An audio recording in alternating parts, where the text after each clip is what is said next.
You were told that buying in California was a guarantee, a shortcut to wealth, a promise of stability, a dream passed from one generation to the next, the house with a view, the property with potential, the market that never, ever fails. Until now, because in 2025, the unthinkable is happening. California's housing bubble is bursting, slowly in some cities, violently in others. And the myth of permanent appreciation is beginning to collapse under the weight of rising interest rates, insurance shocks, climate risk, and pure, unchecked speculation. This isn't a normal correction. It's a reckoning. And if you're thinking about buying in California this year, you need to know where not to go. Not because these cities are broken forever, but because timing matters. And some places that once symbolized prosperity have now become cautionary tales of overbuilding, overheating, and overconfidence. If you're still watching, you know the truth matters, so join us, subscribe, and keep it alive. Let's start in Long Beach. Once a rising star of Southern California, coastal charm, urban proximity, major infrastructure investments. But what no one anticipated was how fast it could flip. In 2025, Long Beach is now overloaded with inventory. Developers went too far. Towers rose too fast. Condo conversions were hyped as golden tickets. But buyers have vanished. Why? Because with mortgage rates hitting their highest levels in over a decade, financing a $900,000 condo doesn't pencil out. Not for investors, not for families. Worse, insurance premiums in coastal zones have spiked. Climate risk models are now pricing in flood zones that weren't flagged before. Lenders are nervous, insurers are bailing, and homeowners are left-footing the bill. Property values are falling fast. Buyers who purchased in 2021 or 2022 are now underwater. And they're not just holding their breath, they're listing, trying to offload before losses deepen. But the buyers aren't coming. Next up, Porter Ranch. The so-called Beverly Hills of the North Valley. Gated communities, luxury builds, high-end retail. A hotbed of aspirational living just 5 years ago. Now, it's too quiet. Porter Ranch has been hit hard by a perfect storm, an exodus of high-income tech workers, declining school enrollments, and, most devastatingly, a sudden loss of equity. People overpaid. Fueled by pandemic-era low interest rates and inflated bidding wars, they stretched themselves thin. Now that property values have dipped 20 to 25%, there's no cushion, only regret. And for many, selling now means eating a six-figure loss. The air of exclusivity hasn't helped. In fact, it's worked against it. Demand has dried up. The very buyers who once dreamed of moving here now see it as overpriced and overbuilt. Porter Ranch isn't crashing because it was always bad. It's crashing because it flew too close to the sun. Palos Verdes, majestic cliffs, ocean views, privacy, prestige, a blue-chip haven for the wealthy. But even the wealthy aren't immune. Palos Verdes is facing a new kind of problem: illiquidity. Homes listed for $5 million, $7 million, $10 million are sitting unsold for 200+ days, even with price cuts. Why? Because even wealthy buyers are thinking twice. Because global investment capital has cooled. Because maintaining a bluffside mansion prone to erosion and fire risk with a $40,000 annual insurance bill no longer feels like a great deal. Some homes are seeing price drops of 30% or more. Quietly, off-market. Private sales between desperate sellers and cash-ready buyers. What was once considered the safest zip code in the region is now sending out a different signal. Luxury is not recession-proof. Now turn to Sacramento, the state capital that saw one of the fastest home price spikes in the nation during the pandemic. People fled the Bay Area in droves, seeking space and affordability. Builders responded with fury. But now, overbuilding has caught up. There's simply too much supply, especially at the high end. Meanwhile, insurance rates in wildfire-prone parts of the Sacramento Valley have soared. Combine that with increased taxes and flattening wages, and demand has tanked. Flippers who bought fixer-uppers in 2022 are now holding losses. Investors who expected a rental boom are stuck with vacant properties and declining rents. And perhaps most tragically, local families who finally bought their first home, thinking they were escaping the Bay Area price madness, are now watching their home values shrink month after month. Sacramento is the story of a good city that got caught in the speculative crossfire. Riverside and the Inland Empire. These areas boomed in the early 2020s. Investors flooded in. Developers couldn't build fast enough. Prices nearly doubled in 5 years. But now, the tide has turned. Remote work is declining. Commutes matter again. Gas prices have risen. And the drive until you qualify model? It's breaking down. Many buyers in the Inland Empire are stuck with high mortgage payments and no appreciation. Rental yields are slipping, and resale demand has slowed to a crawl. Entire new developments sit half-finished. Rows of houses without buyers. It's not a ghost town yet, but it's heading there. Elk Grove, just south of Sacramento. Elk Grove was once heralded as the next great family-friendly suburb. Schools, parks, space, it had it all. And that's exactly what made it vulnerable. Developers bet big, too big, and now the market is oversaturated with nearly identical homes. Many priced out of reach for the average family. Price cuts are rampant. Some homes built for $800,000 are now struggling to sell at $675,000. And buyers? They're wary. Because when every block looks the same, the fear sets in. What if I'm the last one to buy before the crash? And that fear is contagious. Stockton, long seen as an undervalued market with growth potential. Stockton briefly basked in the glow of rising prices and Bay Area spillover. But 2025 has brought a harsh reality. High crime rates, poor infrastructure, insurance redlining. Stockton's growth was never stable. And now that buyers are cautious, the flaws are exposed. Homes that sold in 2021 for $500,000 are now listed at $420,000 and still not moving. Investors are retreating. Local sellers are panicking. The market is in free fall. Stockton isn't correcting. It's retreating. Bakersfield. This Central Valley hub saw its moment in the spotlight as a low-cost alternative with room to grow. But the market here was built on a fragile foundation. Speculation, not demand. Now that interest rates are high and buyers are cautious, the cracks are showing. Vacant homes, rental oversupply, economic stagnation, and a population that can't support the prices developers expected. Bakersfield's real estate dream? Fading. Fresno tried to reinvent itself, from agriculture to innovation, from overlooked to up and coming. But 2025 revealed a hard truth. A city can't outpace its income base. Prices surged too fast. Salaries didn't keep up. Now sellers are slashing prices by 15 to 20%, and still, buyers are holding back. Fresno isn't in free fall yet, but it's wobbling, and the confidence that once powered its growth, that's gone. And finally, San Bernardino, a city that's long struggled with infrastructure and employment, but was propped up by investors chasing returns.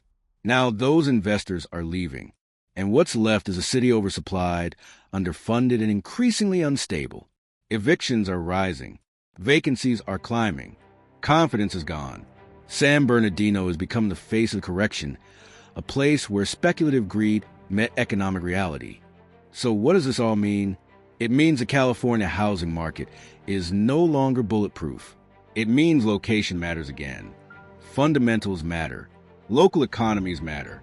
It means that the cities that soared too fast, that built too big, too quickly for too few, are now in the early stages of a deep correction.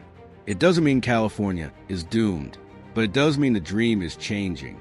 And if you're a buyer in 2025, be cautious, be informed, be patient, because timing the market isn't about luck. It's about knowing when to walk away. And sometimes the smartest move is to wait. You can feel it now, can't you? That hollow echo of silence on the street. The for sale signs that used to disappear in days now lingering like ghosts. Rows of model homes with locked doors and empty driveways. The promise of wealth, of progress, of security suddenly feels like a lie whispered too many times. The California dream isn't just changing, it's fracturing. And in 2025, the cracks are no longer hidden beneath fresh paint and polished staging. They're splitting open, revealing not just a housing bubble, but a generational betrayal. Because people weren't just buying homes, they were buying futures. Futures they were told would grow, flourish, double in value. They took on second jobs, emptied their savings, asked parents for down payments, signed 30-year commitments based on faith. And now those same families are sitting in overpriced homes, watching Zillow estimates tick downward month after month. Helpless. Some are underwater. Others are stuck with homes they can't afford to sell, can't refinance, and increasingly can't even maintain. Tax bills are rising. Insurance premiums are through the roof. HOA fees are creeping up. And yet, the homes themselves are worth less. It's a slow motion collapse. And nobody knows when or if it will bottom out. The stories are everywhere. A young couple in Elk Grove who stretched to buy a $750,000 starter home in 2021. By 2025, comps in their neighborhood are selling for $610,000 and dropping. They're paying more than their house is worth. Their wages haven't increased, but their property tax has. They're locked in. A retired teacher in Palos Verdes who sold her pension to buy a cliffside condo, thinking it was a reward after 40 years of service. Then her insurance was dropped. Then her new policy tripled. Now she's choosing between paying for medication or property maintenance. A family in Riverside who relocated from L.A. hoping for peace and affordability. But their community is half built, half empty, and their builder just filed for bankruptcy. There are weeds where there should have been parks, silence where there should have been schools. This isn't fear-mongering. It's lived reality, and it's spreading. What's most painful isn't just the financial loss. It's the emotional fallout, the sense of being misled, the shame of making what felt like the right decision, and watching it disintegrate, the panic of being trapped, not by market forces, but by the weight of hope that's now turned to regret. People don't talk about it out loud. There's still stigma, still pride, but more and more in grocery store lines, in Reddit threads, in whispered conversations at school pickup, you'll hear it. We overpaid. We should have waited. We were told it would never go down. And that betrayal of trust, of logic, of planning is where the real damage lives. Because people believed in California, believed it was worth the premium, believed that the state's natural beauty, booming industries, cultural prestige will protect them from downturns. But belief doesn't pay the mortgage. And in 2025, that belief is eroding fast. The housing crash isn't just breaking wallets. It's breaking the story Californians tell about themselves. That this was a land of second chances. That here, anyone could make it. That if you worked hard enough, you'd be rewarded with a patch of sunlit backyard, a piece of Pacific, a place to call your own. But now people are leaving. Not just renters priced out, but owners, landlords, professionals, teachers, nurses, tech workers, middle-class folks who once believed they'd never have to say goodbye. They're heading to Arizona, Texas, Oregon, Idaho, even Mexico. Not because they want to, but because California told them, with its prices and policies, that there's no room for them anymore. And for those who stay, they're angry. And that anger is political now. Because while they struggle to afford ballooning mortgage payments, they see developers building more high-end condos no one's buying. They see foreign buyers snatching up investment properties, while locals fight for rent control. They see cities pushing luxury development incentives while ignoring aging infrastructure, failing transit, and schools without basic resources. It's not just a housing crash. It's a class war, fought through zoning maps and city council meetings. People are beginning to ask questions they once avoided. Why are there 5 empty homes for every unhoused person?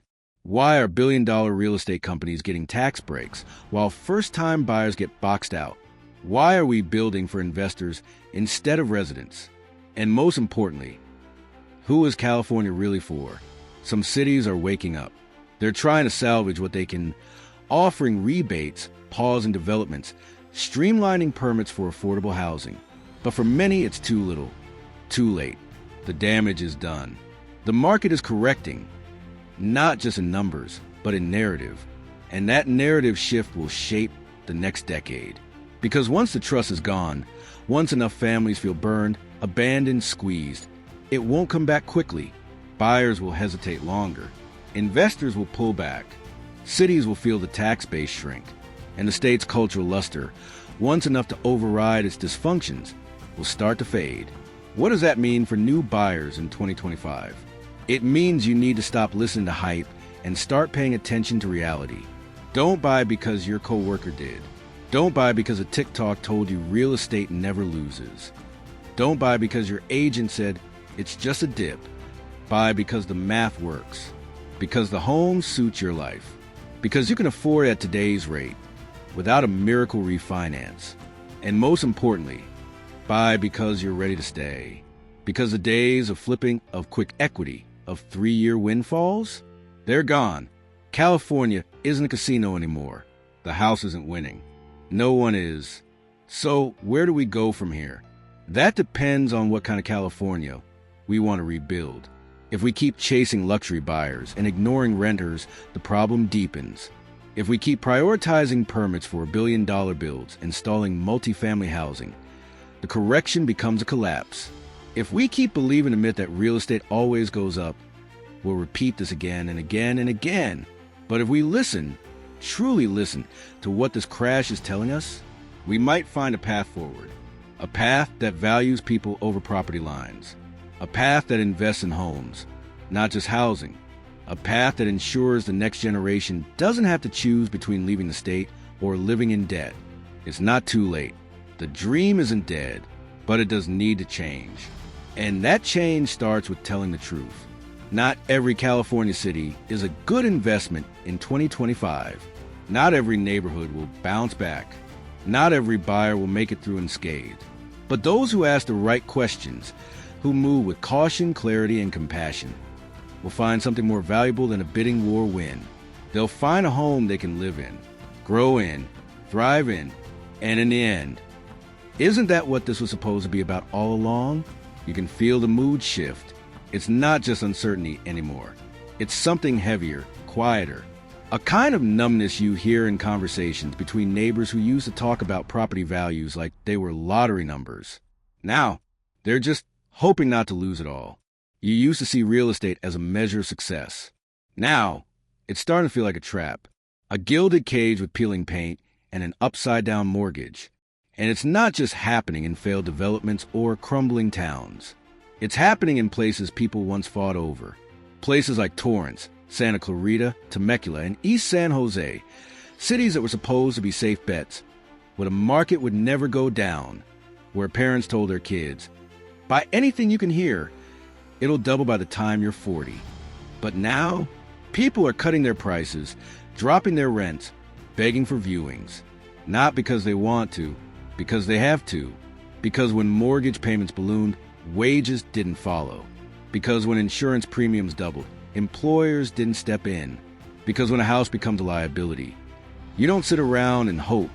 You try to escape. But here's the cruel irony. There's nowhere to run. Renters are in crisis. Buyers are stuck. Investors are leaving. And the state? It's paralyzed, trying to balance voter outrage, municipal debt, and the pressure of lobbyists still pushing luxury developments as solutions. You know what's not being talked about? Stability, affordability, community. Those words are too quiet for the headlines. They don't sell ad space. They don't excite developers. They don't inspire real estate TikToks or Instagram brag reels. But those are the things people want. To live somewhere they can afford. And not just barely. To know their neighborhood won't turn into a construction site or foreclosure zone. To feel that their home is theirs, not just on paper, but in spirit. But the spirit of California homeownership is cracking.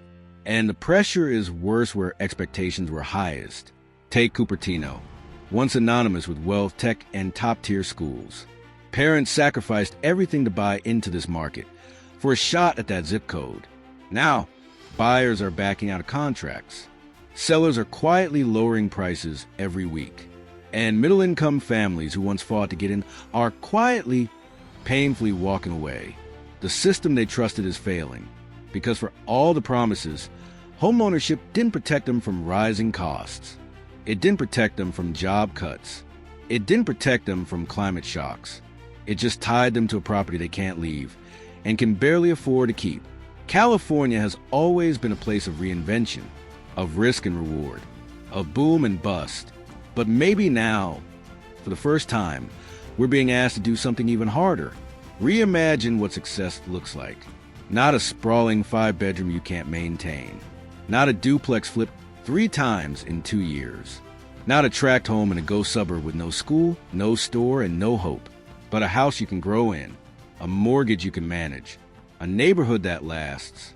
Because that's not just real estate, that's recovery. And we need it now more than ever.